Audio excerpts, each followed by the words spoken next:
Halo, dalam video kali ini saya akan melanjutkan chapter selanjutnya, yaitu chapter kedua, mengenali ciri watak orang dari cara berpakaian.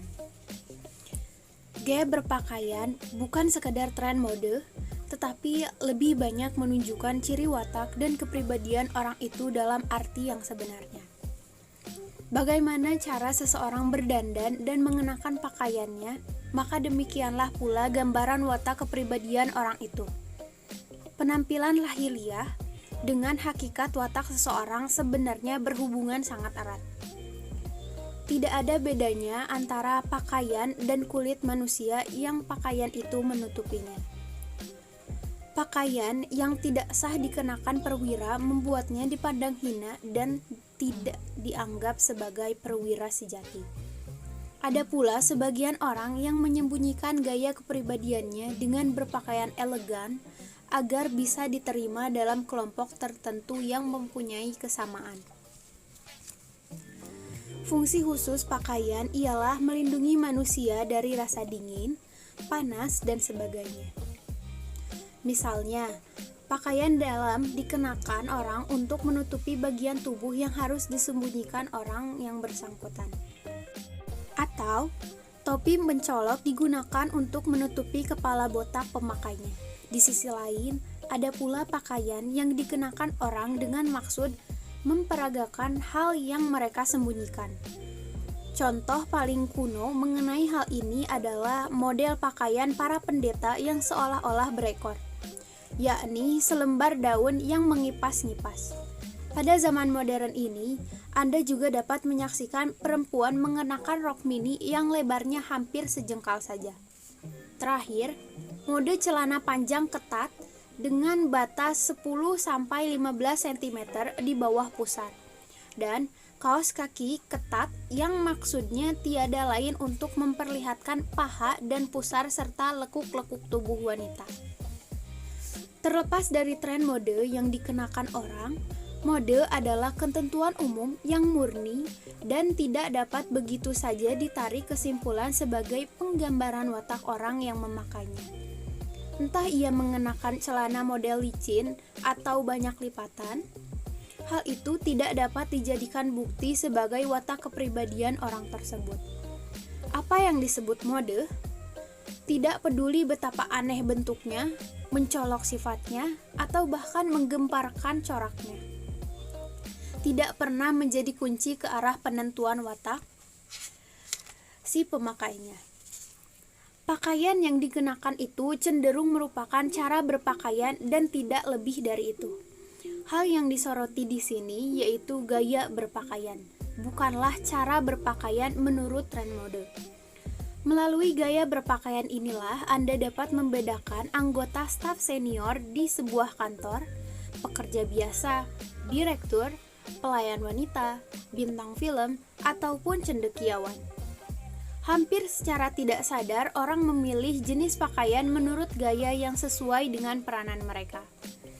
Dengan meninjau fungsi fisiologis dari pakaian yang dikenakan orang, Anda akan dapat melihat berbagai macam watak. Dari situ, kepribadian seseorang beserta wataknya dapat Anda pahami sepenuhnya. A. Peranan pakaian sebagai pembentuk citra.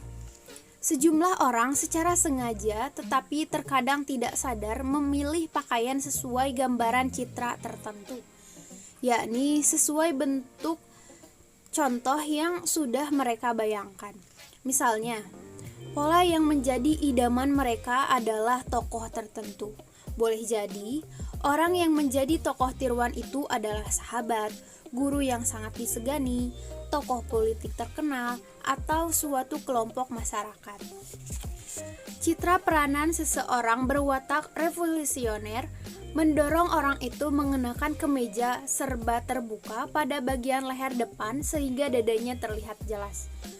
Wanita yang senang bergaya dan serba lincah ingin selalu mengenakan pakaian paling baru dalam dunia mode, tidak peduli sekalipun ia harus mengeluarkan uang banyak untuk itu.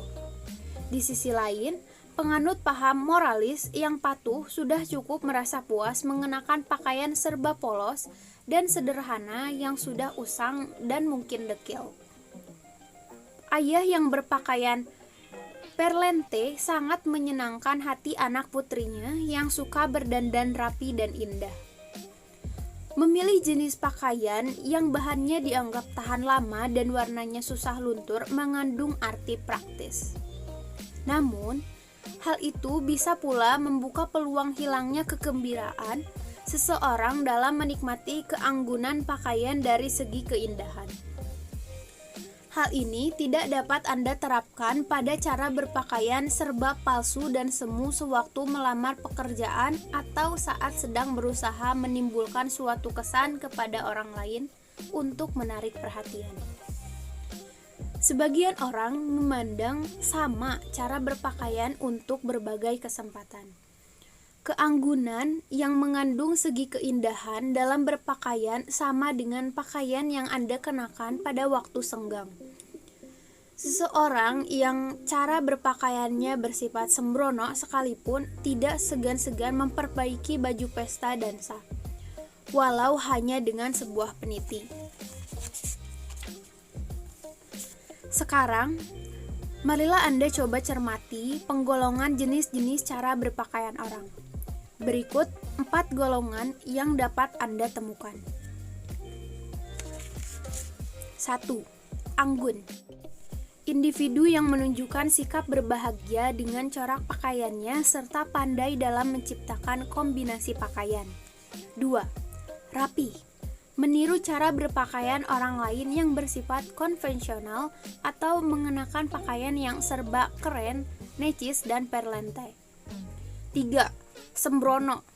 Corak pakaiannya tidak harmonis tetapi cukup bersih. 4. Slebor.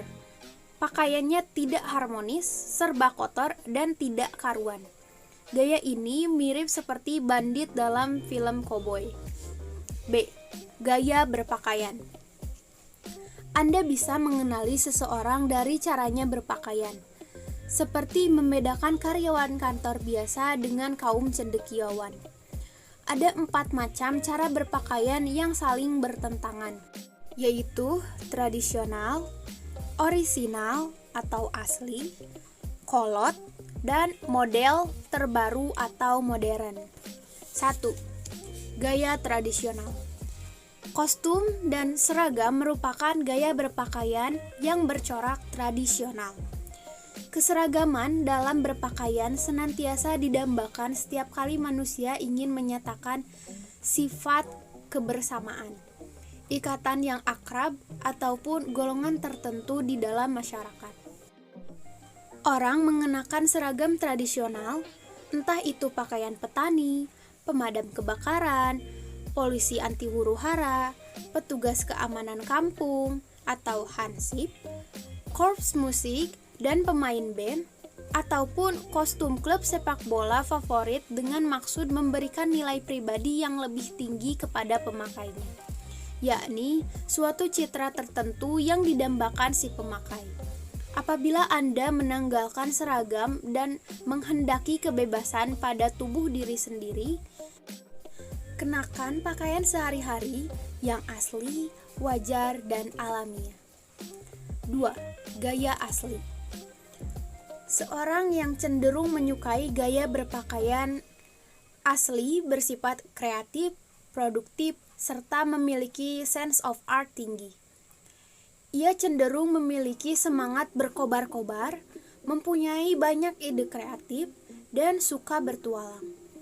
Wanita tipe asli semacam ini dapat saja menciptakan gaun yang indah dari bahan sepotong kain biasa dengan motif kurang mencolok. Adapun pria yang tergolong tipe ini akan menyuruh membuat kemeja yang modelnya aneh dengan potongan agak ganjil menurut seleranya sendiri. Karenanya, terkadang orang lain memandangnya berperilaku aneh dan cenderung eksentrik. Oleh sebab itu, keaslian selera orang semacam ini akan terlihat pada pemilihan jenis pakaiannya sendiri serta kombinasi bentuk dan warna yang ia inginkan. 3. Gaya klasik atau kolot. Maksud klasik dalam hal ini adalah konsep yang memperlihatkan cara berpakaian sesuai mode yang telah ditentukan secara ketat dengan bentuk kuno dan warna lama. Bila setia dengan gaya berpakaian klasik, berarti Anda harus mempertimbangkan peraturan-peraturan yang berlaku mengenai pakaian. Misalnya, mengenakan setelan jas untuk acara resepsi. Setiap bentuk pakaian tetap mempertahankan gaya model menurut kebiasaan. Padahal, meski telah berlangsung berbagai perubahan mode secara terus-menerus, hal itu tetap dapat digolongkan sebagai jenis pakaian klasik.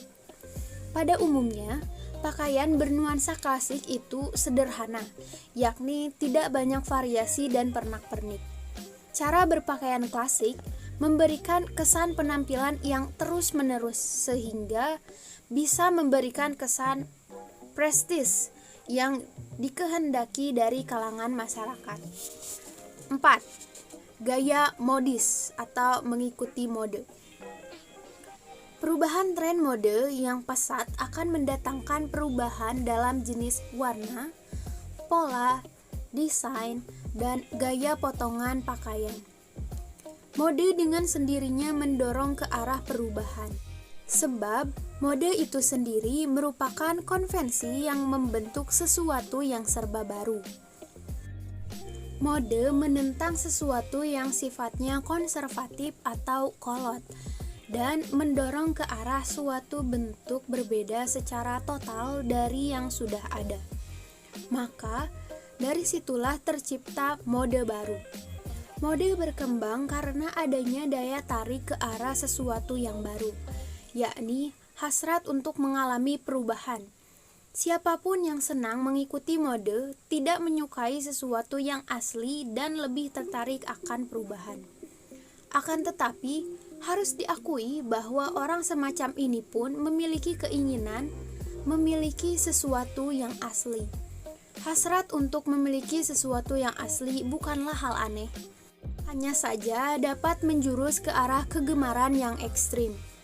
Apabila hasrat itu bertujuan memberi kesan kepada masyarakat sekitar dan menjurus ke arah yang serba berlebih-lebihan, maka dapat merupakan usaha rahasia untuk menyembunyikan rasa takut tidak dihiraukan orang. Selain gaya keempat tersebut, tradisional, asli, klasik, dan mode, ada pula 4 gaya yang bersifat defensif berupa keseragaman, perubahan, kolot, dan boros. Namun, gaya-gaya berpakaian tersebut tidak termasuk dalam agenda yang hendak dibahas di dalam buku ini.